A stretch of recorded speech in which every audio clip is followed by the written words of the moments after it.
सरपंच संतोष देशमुख हत्येप्रकरणी धनंजय देशमुख यांनी आक्रमक पवित्रा घेतलाय।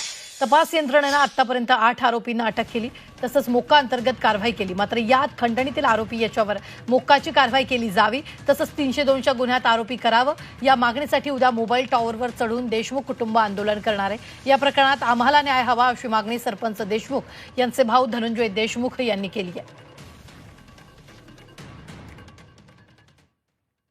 की मी उद्या टेलिफोनचं टावर आहे त्या टावरवर जाऊन आंदोलन करणार आहे।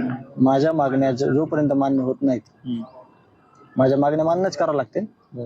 आरोपीला सगळ्या खंडणी ते